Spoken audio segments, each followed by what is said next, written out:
Bismillahirrahmanirrahim. Assalamualaikum warahmatullahi wabarakatuh. Alhamdulillah, wassalatu wassalamu ala rasulillah wa ala alihi wa ashabihi ajma'in, amma ba'd.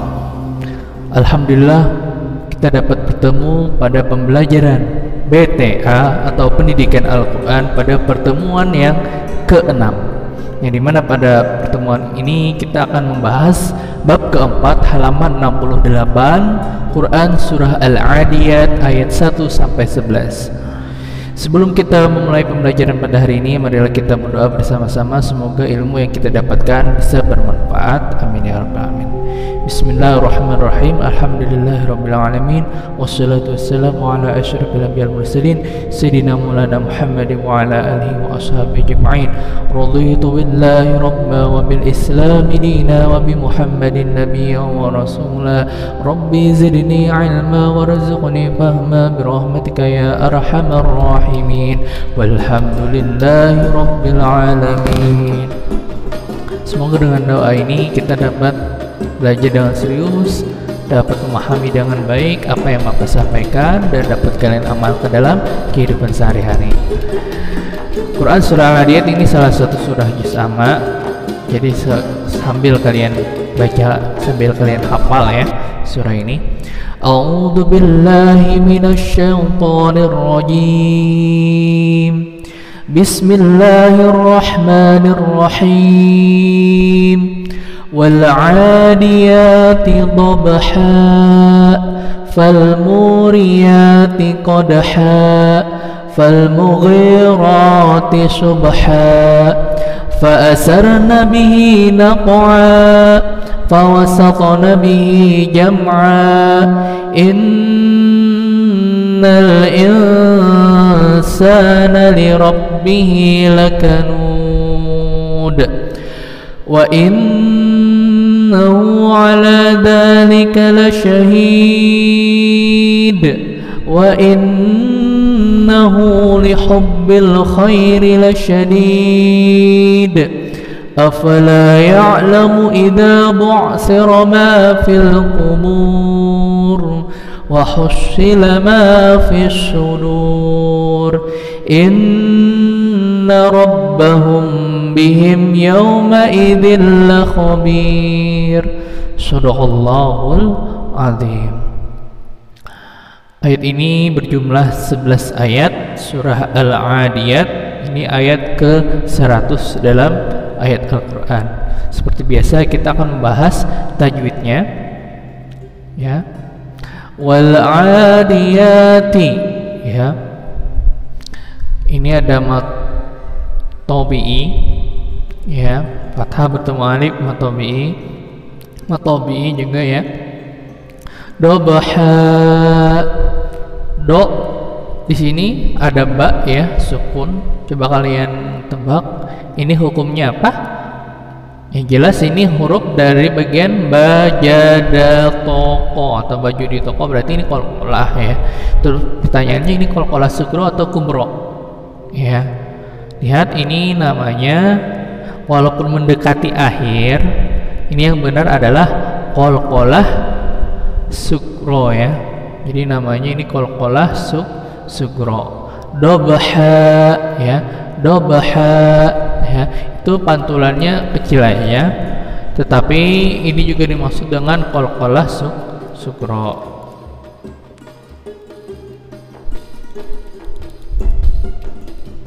Jadi ini namanya qalqalah sugro, maka ini harus dibaca mantul ya, dibaca dipantulkan. Nah ini. Kemudian fal muriyati qadha, ini juga matabi'i, dhamma bertemu waw matabi'i, yati fathah bertemu alif matabi'i, qad, nah kayak tadi ya. Baju di toko ini juga sama seperti ini, qalqalah sugro. Cuman Bapak akan membahas yang setelahnya ini. Ini ada mat ya. Mat apa ini? Ini ada mat iwat ya. Jadi rumusan mat iwat ya, kalau seandainya ada fathatain, ya. Jadi kalau ada seandainya fathatain, ya, baris apa saja yang berharakat fathatain, ya, kemudian dia terletak di akhir ayat, ya. Ini nomor ayat misalnya, ya. Jadi kalau seandainya fathatain di akhir ayat, maka itu akan menjadi mad iwad, ya. Sama kayak ini dobha, ini panjangnya berapa? Panjangnya dua harokat, panjangnya dua harokat. Jadi kalau panjangnya 2 harokat, cara membacanya seperti ini, qadaha, ya, dobha, subha, ya. Jadi cirinya fathatain. Ini juga berlaku untuk huruf ini, ya. An, ini juga mad iwad. Huruf jan, ban, ya. Jan jadi ja. Jadi cara membacanya juga, ini kan barisnya 2, ya, han, ya. Tetapi kalau jadi mad iwad, fathahnya hilang 1. Jadi fathah 1 saja. Jadi qadaha jadi panjang. Subha, naqa'a, jam'a. Nah, itu contoh dari mad iwad, ya. Fal mughirati, ini kasrah bertemu ya, mad tabi'i, fathah bertemu alif, mad tabi'i. Ini sama kayak di sini tadi mad iwad, ini juga mad iwad. Fa asarna bihi naqa'a. Nah, ini juga ada apa ini? Qalqalah sugro. Kan baju di toko ini ba, ya. Kemudian di sini ada qa, naqa'a. Ini sama qalqalah apa tadi? Qalqalah sugro. Ya, fathatain di akhir ayat, maka dia menjadi mad iwad. Ada qalqalah sugro, ada mad iwad. Fawasata. Nah, di sini apa? Sama tadi baju di toko, huruf to yang berharakat sukun. Ini namanya qalqalah sugro. Ingat cara membacanya dipantulkan, saqa, saqa, ya, sub, ya, qad, naqa. Nah, saqa. Huruf qa dan to itu pantulannya ke huruf o, ya. Kalau huruf ba, da, ja itu pantulannya ke e. Jadi sub kayak e, ya. Qad ke e juga. Tapi huruf qa sama to pantulannya ke huruf o, ya.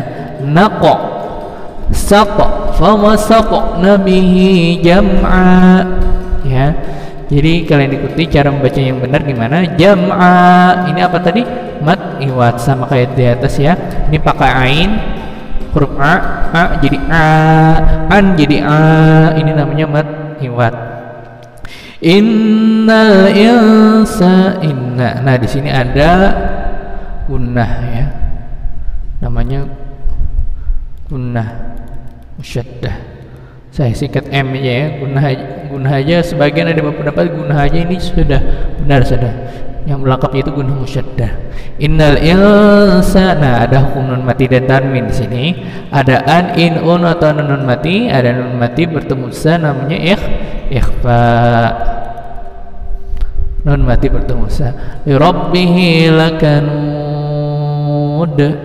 Nah, sekarang ini da. Apa hukumnya kalau di akhir ayat qalqalah apa? Baju di toko. Beda dengan ini. Kalau ini namanya qalqalah kubro. Kenapa qalqalah kubro? Huruf da-nya itu pas dibuncuk di akhir, paling akhir, ya. Setelah da ini apa? Nih, nomor ayat. Jadi ini namanya qalqalah kubro. Kalau ini qalqalah sugro, karena nggak dibuncuk ayat, akhir ayat, ya. Hampir aja di akhir, cuman ini masih dikategorikan qalqalah sugro, masih di tengah, ya. Yang qalqalah kubro itu benar-benar di paling ujung, mendekati nomor ayat atau ketika waqaf. Wa innahu ala dzalika, ini sama guna musyahdah, la syahid, ya. Ini mad arid lis sukun. Mad arid lis sukun gabung dengan qalqalah kubro nih. Tapi ini yang jelas mad arid lis sukun, ya. Kenapa mad arid lis sukun? Ada mad tabi'i hi bertemu ya. Terus ada huruf apa aja, ya? Hi bertemu kuda jadi mat arid lisukun. Asalnya matobi ini karena berada di mendekati akhir dia menjadi mat arid lisukun. Cuman karena ini huruf hidup, huruf akhirnya itu huruf qalqalah, maka ini juga hukumnya untuk di ujung ini namanya seperti ini, qalqalah kubra. Wa innahu lihubbil khairi lasyadid. Ini sama mat arid lisukun dengan ujungnya qalqalah kubra. Afala ya'lamu, ya, afala ya'lamu idza bu'sira ma fil qubur. Sama di ujungnya di sini ada mat arid lisukun. Ausila ma fis sudur. Ini juga di ujungnya mendekat ada hukumnya mat arid lisukun. Ya, domah bertemu waw. Inna guna musyaddah rabbahum bihim yawma idil la khabir. Ya, inna rabbahum bihim yawma idil la khabir.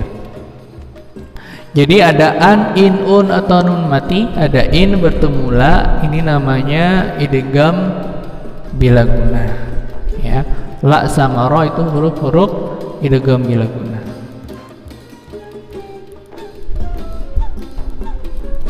Nah, kalau di akhir ayat ini ada mat arid lisukun, huruf bi bertemunya mat arid lisukun, matobi karena di akhir ayat namanya mat arid lisukun. Ya, langsung saja kita kepada artinya. Wal adiyati dhabha, demi kuda perang yang berlari kencang dengan terengah-engah. Fal muriyati qadha, dan kuda yang menciptaskan api dengan pukulan kakinya. Fal mughirati subha, dan kuda yang menyerang dengan tiba-tiba di waktu pagi.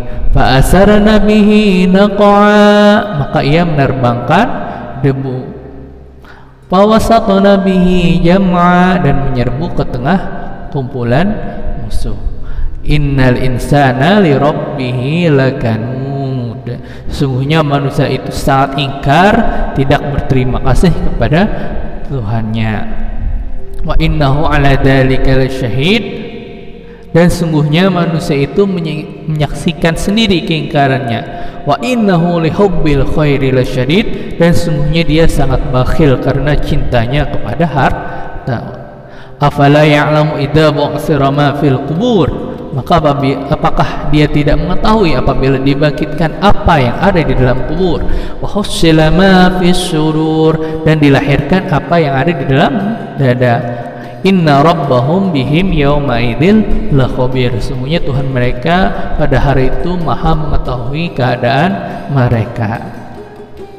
Kemudian ini ada penjelasan tambahan, ya, sebagian ahli tafsir menerangkan bahwa maksud ayat ini adalah tentang manusia itu sangat kuat cintanya kepada hartanya sehingga ia menjadi bakhil. Kalian ingat judul kita pada pembelajaran ini, temanya adalah orang yang bakhil dan kufur nikmat. Nanti akan kita bahas seperti apa orang yang bakhil dan kufur nikmat. Nah,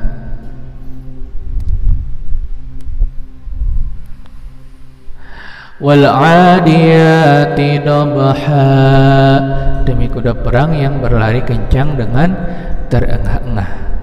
Dalam ayat ini Allah bersumpah demi kuda dengan menggunakan nama kuda yang berjalan-jalan, maksudnya yang berjalan dengan jihad. Kuda yang berperang itu adalah kuda yang berperang membela umat Islam, maka disebut dengan jihad.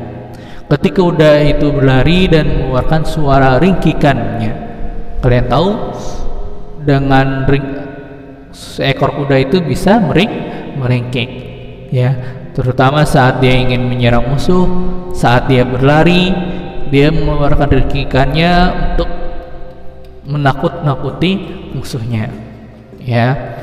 Kemudian wal muriyati qadha, dan kuda yang mencetuskan api dengan pukulannya, yaitu dengan kuku kaki, atau kalian ingat itu sepatu kakinya, ya, di mana sepatu kaki ini, sepatu kuda itu memang dibuat khusus, ya, seperti berbentuk U itu, yang dimana kaki untuk kuda perang itu akan digunakan atribut-atribut, salah satunya sepatu kuda, yang dimana dia akan menggunakan sepatu yang bahkan berlapisan besi ya. Kemudian juga untuk kuda perang dia akan menggunakan sebuah pelindung bajunya, bahkan kalau kuda memang benar berperang akan berlapiskan kulit baju emas ya. Nah, itu untuk ciri-ciri kuda perang. Beda dengan kuda zaman sekarang, memang tidak digunakan untuk perang, jadi dia tidak menggunakan atribut kaki besi dan pelindung baju emas ya, yakni percikan api yang keluar dari beradunya kuku kuda tersebut dengan batu ya. Kalian tahu kalau kuda perang karena tadi menggunakan besi sebagai pelindungnya, bahkan nggak usah pakai pelindung itu pun kakinya kuda itu sudah memang kuat, hampir mendekati seperti besi tadi. Sehingga kalau kalian pernah mengadukan antara batu dengan batu, kalian percikan ya, pasti akan mengeluarkan apa? Mengeluarkan percikan api. Kalian coba saja batu sama batu kalian gesekkan ya, maka itu akan menjadi percikan api. Dan demi yang mencetuskan api, maksudnya kuda yang memercikan api dengan pukulannya. Jadi apabila seandainya kuda itu berlari ketika malam, apalagi berlari di pinggiran sungai yang dimana banyak batunya, sehingga kalau zaman dulu kan nggak ada lampu ya, saat melihat ada kuda yang sedang berlari-lari di tengah malam, seperti melihat hantu api yang sedang berjalan, padahal itu adalah kuda yang berlari-lari di pinggiran sungai ya. Apabila ia berlari di tanah yang banyak batunya pada malam hari, misalnya di pinggiran sungai. Dan kuda yang menyerang dengan tiba-tiba di waktu pagi. Kita akan bahas tentang kuda dulu ya. Kuda-kuda ini kalau digunakan untuk jihad, salah satunya adalah Rasulullah, salah satu kekuatan umat Islam mereka adalah bangun subuh, kada melandau, bangunnya subuh ya, yang dimana Rasulullah menyelenggarakan jihad itu setelah menyerukan azan. Setelah sholat subuh mereka menyerukan azan untuk menandakan kita akan melakukan penyerangan ya. Memang untuk tanda-tanda peperangan dari berbagai negara itu berbeda. Ada yang meniup trompet sebelum menyerang ya, ada yang menyalakan api sebelum menyerang. Tetapi umat Islam ciri jihadnya mereka menyerukan azan walaupun bukan untuk sholat ya, walaupun belum waktu sholat. Menyerukan azan itu adalah salah satu permulaan umat Islam mau melakukan jihad, yaitu dengan menyerukan azan. Kemudian maka ia menerbangkan debu, fa'asan nabihi naqa'a. Ibnu Katsir berkata, yakni debu yang bertebaran di medan pertempuran dan bergumul kuda-kudanya tersebut ya. Jadi kalau kuda pada malam hari namun berlarian di atas batu seperti api yang berjalan. Tetapi kalau siang hari ya, saat perang di siang hari atau pagi hari, apalagi di padang pasir ya, umat Islam berperang ya, saat menyerbu musuh ya, dia akan menghentakkan kakinya dengan cepat sehingga debunya itu menjadi menutupi area-area perperangan. Ibarat zaman sekarang itu menjadi seperti bom asap. Zaman dulu nggak ada lagi bom asap, sehingga kuda ini digunakan paling identik untuk perang ya. Kalau gajah itu beberapa pasukan tertentu saja yang memakai, cuman identiknya orang menggunakan kuda itu adalah digunakan untuk peperangan. Apalagi kalau kalian melihat dalam satu pasukan ada yang memakai kuda, ada yang tidak, bisa dilihat, dinilai orang bahwa orang yang menggunakan kuda itu adalah orang-orang yang derajatnya tinggi. Bisa jadi dia adalah panglima perang, bisa jadi dia malah seorang raja ya, sehingga orang yang menggunakan kuda perang itu adalah memiliki derajat yang tinggi ya. Makanya dalam Al-Quran ini menggunakan kuda yang dikagumi orang-orang, terutama pada zaman Rasulullah, saat transportasi tidak ada, saat kendaraan tidak ada ya, saat mobil tidak ada ya, orang yang memiliki kuda ini menandakan tentang derajat orang tersebut, orang yang memiliki kuda. Ya, sama keinginan memiliki kuda itu sama jam sekarang ingin memiliki kendaraan. Setiap orang ingin punya. Hanya saja kuda ini untuk membelinya dan perawatannya luar biasa mahalnya juga. Ya. Jalan lain menerangkan maka ia menerbangkan atau mengepalkan di waktu tersebut sehingga mengasapkan daerah-daerah tertentu atau tempat ia berlari debu karena gerakannya yang sangat keras. Yang kelima, dan menyerbu ke tengah-tengah kumpulan musuh. Ibnu Katsir berkata, yakni menyerbu ke tengah pertempuran. Jalan lain, dan menyerbu dengan membawa kepulan debu kepada musuh yang diserangnya. Maksudnya kuda tersebut ada di tengah-tengah musuh dalam keadaan menyerang, yakni demi yang berlari kencang lalu mencetuskan api lalu menerbangkan debu.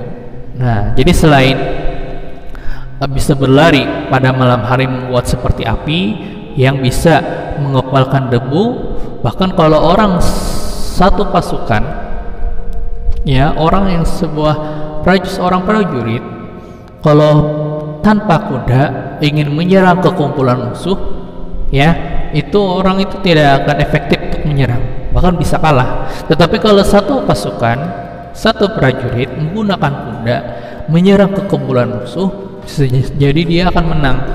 Ya, pertama dia cepat, kemudian gerakannya lincah, dan dia memiliki asap debu yang dia bawa sehingga itu akan mengaburkan pasukan-pasukan musuh yang diserangnya.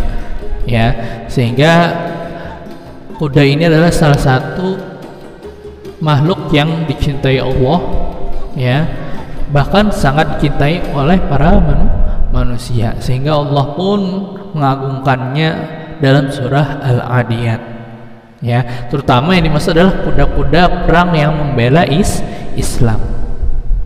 Kalau kuda yang membela Islam namanya jihad. Ya. Nah, jadi dalam sebuah sumpah itu harus ada pernyataan. Ya.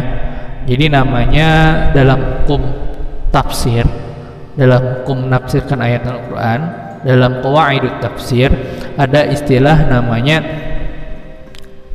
pembelajaran yaitu aqsam Quran. Yang dimana aqsam Quran ini adalah sumpah, yang dimana sumpah ini memiliki dua unsur yang harus dimiliki. Pertama, sumpah atas nama apa? Ya, misalnya sumpah atas nama buah tin, sama seperti pelajaran kelas 1. Sumpah atas nama demi waktu duha, sumpah atas demi matahari, sumpah atas demi bulan dan lain-lain. Harus ada. Kalau kita ibadah zaman sekarang ini adalah demi Allah, demi Rasulullah. Artinya kita sumpah atas nama Allah, sumpah atas nama Rasulullah. Contoh, sumpah atas nama Al-Quran, ya harus ada sumpahnya. Kalau nggak ada atas namanya maka sumpah itu nggak akan kuat. Tetapi harus ada yang kedua, harus ada pernyataan. Sumpah demi Allah, sumpah demi Rasulullah, saya tidak berbohong. Misalnya, saya tidak berbohong, itu adalah pernyataan. Ya, kalau cuma sumpah demi Allah, demi Rasulullah, tapi setelah itu diam, nggak ada pernyataan, sumpahnya nggak sah. Ya, tetapi kalau seandainya sumpah juga nggak ada sumpah atas nama apa, misalnya jujuran, saya nggak mencuri, beneran saya nggak bohong, beneran saya nggak berzina dan lain-lain, ya, tetapi nggak ada sumpah atas namanya, bahkan dia wanilah sumpah atas nama Allah, wanilah sumpah atas nama Al-Quran, dia nggak berani menyebut, berarti sumpahnya itu nggak sah. Bahkan itu malah meragukan apakah dia itu benar-benar berkata jujur atau berkata bohong. Jadi ingat, aqsam Quran, sumpah dalam Al-Quran itu memiliki minimal dua unsur, sumpah atas nama apa dan sumpah dan isi dari pernyataannya. Nah, jadi harus dua itu ada. Nah, di ayat 1 sampai 5 itu menyatakan Allah menggunakan sumpah atas nama apa. Apa yang digunakan? Yaitu kuda perang. Tapi kuda perangnya apa? Ini dijelaskan. Ya, bukan kuda yang digunakan kuda delman misalnya, bukan. Bukan kuda yang digunakan di pinggir pantai buat ngajak ojek buat pengunjung pantai, bukan juga, tetapi kuda yang benar-benar dibawa untuk berperang. Apa tadi? Wal adiyati dabha, demi kuda perang yang berlari terengah-engah dengan cekikannya. Fal muriyati qadha, yang mengepalkan kaki sehingga ketika berjalan di malam dia seperti api, ya, seperti api yang berjalan, yang menerpalkan debu, ya, yang wani menyerang musuh. Ya, inilah kuda-kuda yang dimaksud. Maksudnya kuda yang dibawa untuk berjihad, kuda yang gagahnya dibawa untuk berjihad. Pernyataannya apa? Pernyataannya ini ada pada ayat 6, 7, 8. Ayat 6, 7, 8. Ya, ayat 6, 7, 8 ini adalah pernyataannya. Sedangkan ayat 1, 2, 3, 4, 5 itu adalah sumpah atas nama apanya. Ya. Sesungguhnya manusia itu sangat ingkar, tidak berterima kasih kepada Tuhannya. Allah bersumpah atas nama kuda perang, kata Allah, sungguh manusia ini ingkar. Ingkar itu artinya tidak berterima kasih kepada Tuhannya. Ini dijelaskan oleh Allah, innal insana li rabbihi lakanu. Sumpah inilah yang disumpahi Allah, ya, kata Ibnu Katsir. Inilah pernyataannya yang disumpahi Allah. Sifat orang yang ingkar, yakni Allah, bahwa manusia amat ingkar dan tidak mau mengakui nikmat yang telah diberikan Allah Subhanahu wa ta'ala. Jangan sampai kita kufur nikmat. Kalau kita sudah kelewatan kufur nikmat, kita akan diazab, baik itu bisa diazab di dunia maupun di akhirat. Ibnu Abbas dan Mujahid mengatakan al-qunut artinya kufur, sedangkan Al-Hasan mengatakan bahwa artinya selalu mengingatkan musibah dan melupakan nikmat yang telah diberikan oleh Allah Subhanahu wa ta'ala kepadanya.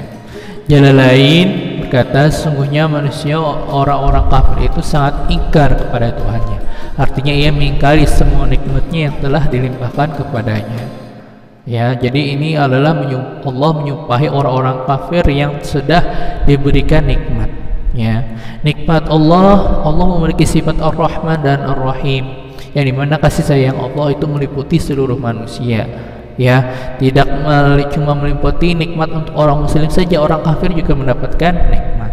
Tapi ada saatnya mereka saat diberikan hidayah, saat Islam datang, kemudian mereka lupa siapa yang memberi, ya, dan orang-orang kafir ini malah menganggap patung yang mereka bikin itu adalah Tuhan mereka, ya, maka itulah azab Allah datang. Orang-orang kafir saat malam-malamnya mereka berpesta koya, tiba-tiba umat Rasulullah pagi-pagi pada subuh-subuh hari menyerang umat kafir sehingga mereka kalah. Jadi semua ketamakan, harta mereka, ya, kegilaan dengan dunia mereka itu akan hancur dalam seketika. Sama harta yang kita miliki di dunia ini semuanya hanyalah sementara. Tidak ada yang selamanya. Ini hanyalah titipan Allah Subhanahu wa ta'ala. Ini ayat 7 juga masih sumpah Allah, wa, karena menggunakan kata wa dan, ya. Kalau wa itu artinya dan, wa innahu ala dzalika lasyahid, dan sesungguhnya manusia itu menyaksikan sendiri keingkarannya. Tahu aja, sadar aja manusia itu kalau kita ini kufur nikmat. Ya. Jadi istilah dengan kenikmatan dunia, ya, saat kita berada di atas, ya, kita akan lupa dengan siapa yang memberi, maka akan lupa dengan bersyukur. Maka seperti roda dalam kehidupan, ada saatnya kita ke bawah, ya. Saat kita di bawah, saat kita menjadi jatuh miskin, ya, itulah teguran dari Allah, baru sadar. Waktu kaya kapan kamu zakat? Waktu kaya kapan kamu bersedekah? Ya, waktu kaya kapan kamu memberikan zakat kepada fakir miskin? Waktu kaya kapan kamu sholat beribadah dengan rajin waktu, tepat waktu, ya. Kemudian, dan sesungguhnya manusia itu menyaksikan sendiri. Sesungguhnya Allah Subhanahu wa ta'ala menyaksikan hal itu. Ada juga yang mengatakan bahwa domir atau kata ganti pada ayat tersebut kembali kepada manusia itu sendiri. Dengan kata lain, yaitu manusia menjadi saksi atas keingkaran mereka, dan itu semua nampak pada ucapan dan perbuatan mereka. Ya, jadi ada dua. Ada yang mengatakan sungguhnya manusia itu menyaksikan keingkarannya sendiri. Ada juga yang mengartikan wa innahu itu kembali kepada Allah. Sesungguhnya Allah yang menyaksikan hal itu. Ya, ada yang manusia itu sadar kita ini kufur nikmat, ada yang kada ingat, lupa dengan nikmat yang Allah berikan, terlalu terlena dengan dunia. Tetapi Allah tahu aja kalau kita ini sudah kufur nikmat. Ya. Kemudian yang kedelapan, yang terakhir, ya, untuk pernyataan terakhir, untuk pernyataan semuanya masih ada ya. Dan sesungguhnya dia sangat bakhil, ya. Jadi kita ada dua tema pada pembelajaran ini. Orang yang bakhil dan kufur nikmat itu beda. Kufur nikmat itu tidak berterima kasih kepada Tuhannya, itu namanya kufur nikmat. Yang kedua adalah dan sesungguhnya dia bakhil. Orang yang kufur nikmat ini akan bakhil nanti jadinya. Bakhil itu apa? Dalam bahasa Arab itu artinya pelit, ya. Dan sesungguhnya dia sangat bakhil, dia sangat pelit karena cintanya kepada harta.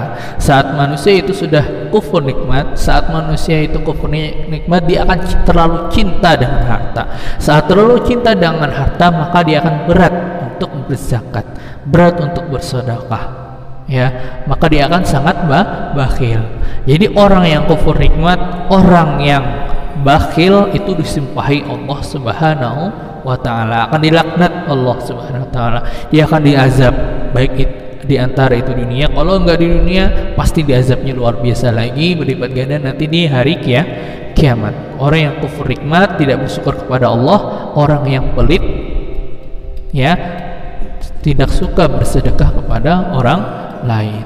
Ibnu Katsir berkata, yakni mencintai harta dunia. Berkenaan dengan hal itu terdapat dua pendapat. Pertama mengatakan bahwa maksudnya manusia sangat mencintai harta. Sedangkan yang kedua mengatakan bahwa manusia tamak. Tamak itu tadi ingin mendapatkan semua harta, itu tamak.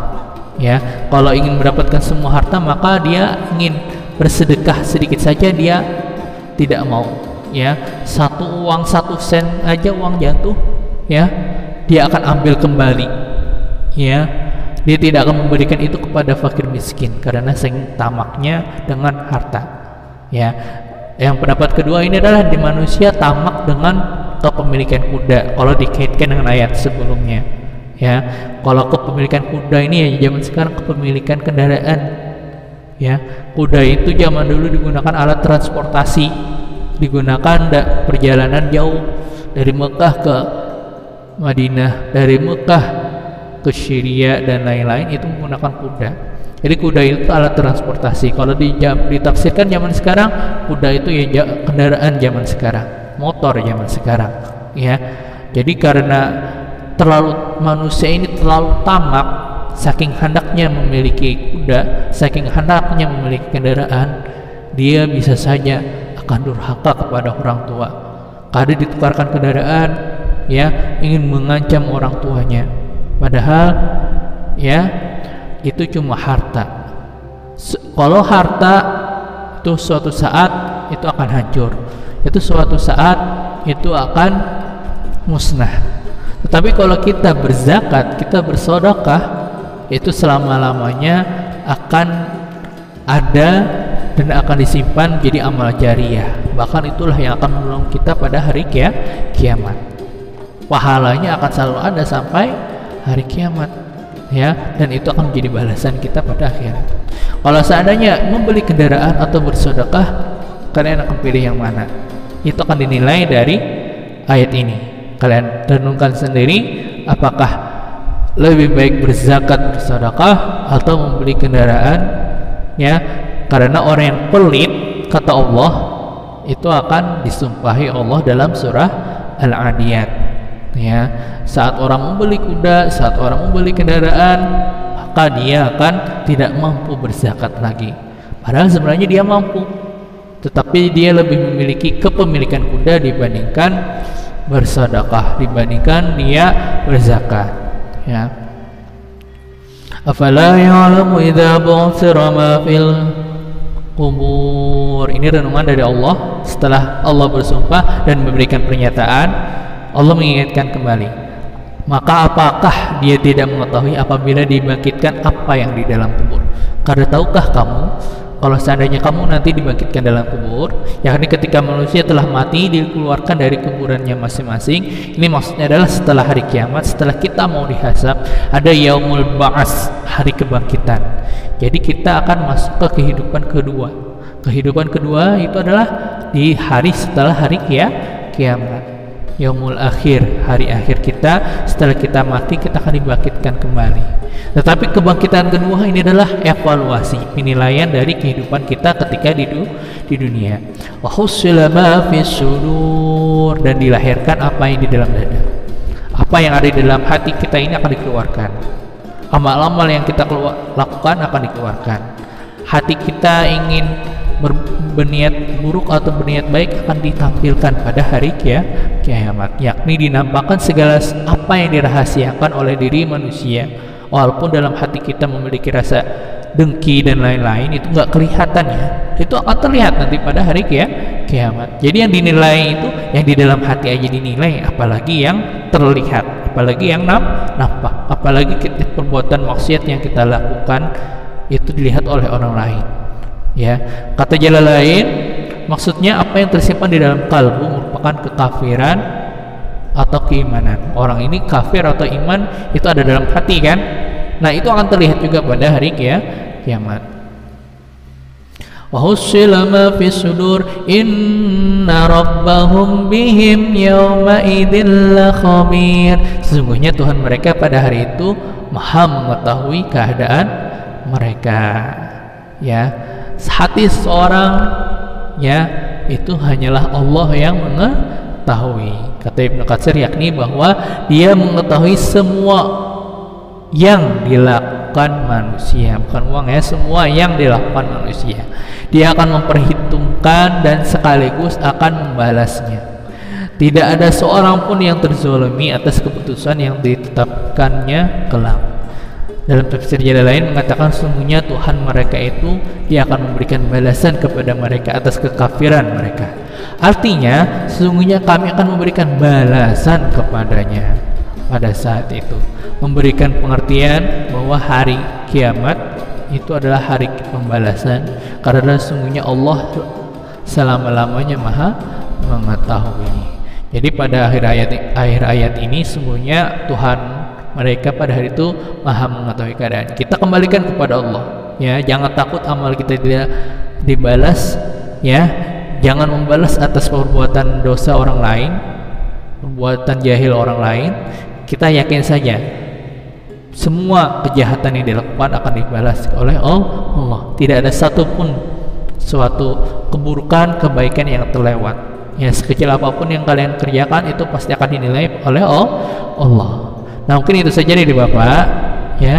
Jika kalian ingin bertanya, silakan kalian komen pada kolom komentar. Jangan lupa untuk absen, kalian komentar juga pada kolom komentar ya, sebut nama, kelas, hadir, dan juga silakan kerjakan tugas di bawah ini ya, dan kumpul pada form pada deskripsi pada video ini untuk menunjukkan keaktifan tugas kalian. Ingat, gak cuma absen ya, absen itu nilai pertama dan itu cuma 30%. 70%-nya itu adalah nilai tugas yang kamu kerjakan. Kalau kalian sudah mengerjakan tugas itu sudah auto absen sudah ya. Jadi jangan sampai kalian ketinggalan mengerjakan tugas. Ini sudah ada pertemuan ke-6, berarti ada 5 tugas sebelumnya. Nah, itu saja dari Bapak. Salah kata mohon maaf. Wabillahi taufiq wal hidayah. Wassalamualaikum warahmatullahi wabarakatuh.